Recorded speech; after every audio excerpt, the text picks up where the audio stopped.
FDA is alerting healthcare professionals about new safety warnings for Chantix, or varenicline, which is a drug used to help people stop smoking.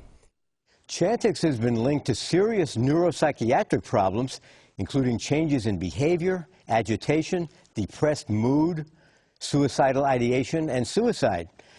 The drug can cause an existing psychiatric illness to worsen or an old psychiatric illness to recur.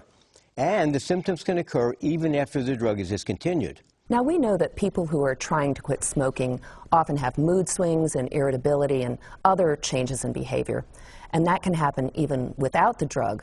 So doesn't that sort of muddy the waters a little bit? That's a good point, but as the reports accumulate, the link with the drug does get stronger and stronger. For example, some of the people who had neuropsychiatric symptoms had not yet quit smoking. Now, you said before that Chantix can cause people with existing psychiatric disorders to get worse.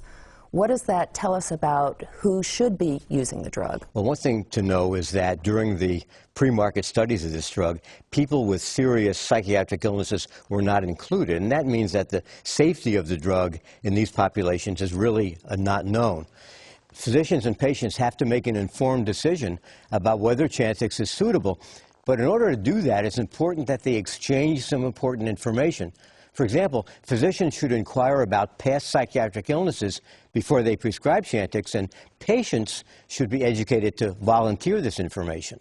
So the doctor and the patient exchange this information, and the drug is prescribed. Then what? Well, the key is vigilance, because it's not just the physician who's involved here, but now it's the patient, it's the caregiver, it's the family who have to be on the alert for mood changes, changes in behavior.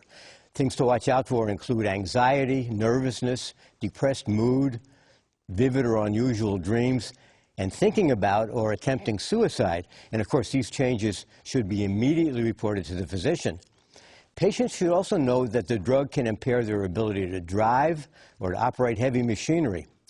To help educate patients about all of these issues, FDA is working with Pfizer, the manufacturer of Chantix, to develop a medication guide that's going to be dispensed with each prescription.